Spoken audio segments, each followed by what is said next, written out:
Here is a special kind of betrayal that doesn't happen in private. It happens in front of the entire world. When the accusation surfaced, it didn't arrive quietly. It exploded across screens, headlines, and whispered conversations.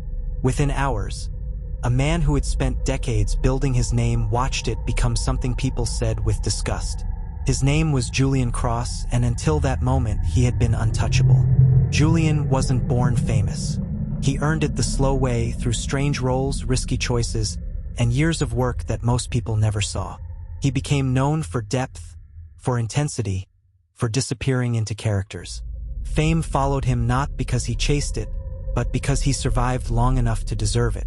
That fame made him visible, and visibility is dangerous. When Julian met Alara Vane, she was different from the others. She didn't seem impressed by his reputation. She challenged him, questioned him, pushed back. The attraction was immediate and consuming. Friends called it passionate. Others called it volatile. Both were right. Their relationship burned fast and hot. Arguments were loud, reconciliations emotional. Love and conflict lived side by side, feeding off each other. But to Julian, it felt real. Flawed, chaotic, but real. They married quietly. No spectacle. No warnings to the world. Behind closed doors, however, the cracks widened. Words were exchanged that should never have been spoken. Trust frayed. Resentment grew. This was not a fairy tale marriage, but it was also not the monster story that would later be told. Then suddenly it ended. Alara filed for divorce. Days later, she accused Julian of abuse. The accusation didn't crawl into the world. It arrived running. Photos appeared. Headlines followed. Commentators weighed in. The story was simple, clean, and emotionally irresistible. A powerful man, a harmed woman. Julian denied it.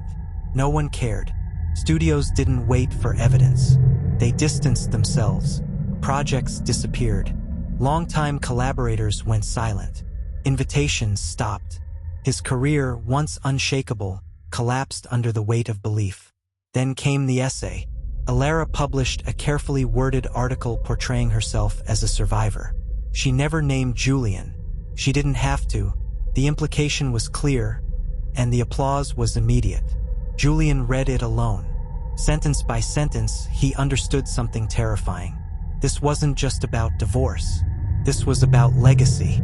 This story would outlive him. And in that moment, Julian made a decision that surprised everyone, including himself.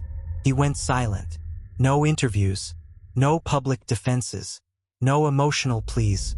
The world mistook his silence for guilt, or weakness, or surrender.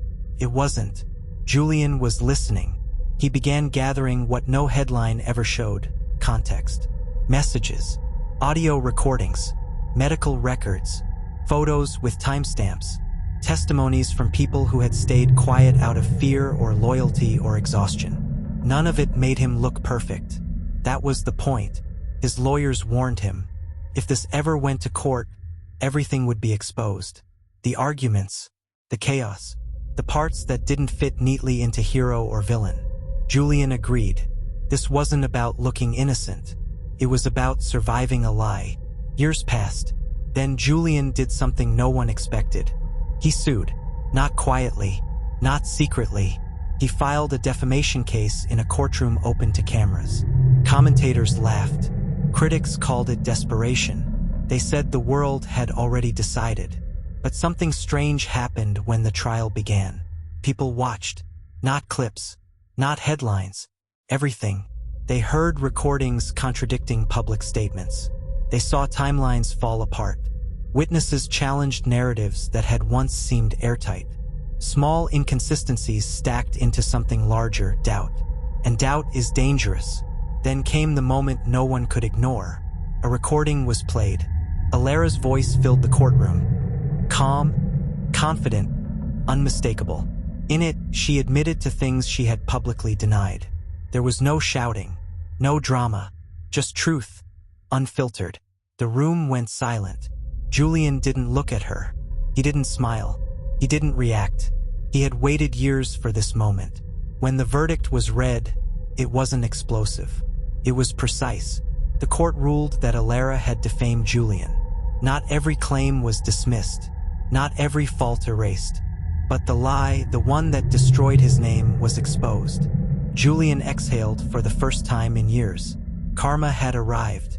Not loudly, not violently, but completely. Afterward, Julian returned to work. Slower, changed, no longer chasing redemption, only truth. His reputation was never exactly the same. Neither was Alara's. She didn't vanish. She wasn't erased.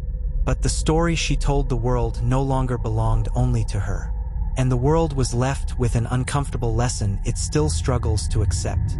Betrayal doesn't always come from hatred. Sometimes it comes from a story told too well. And karma? Karma doesn't rush. It waits until the truth is ready to be heard.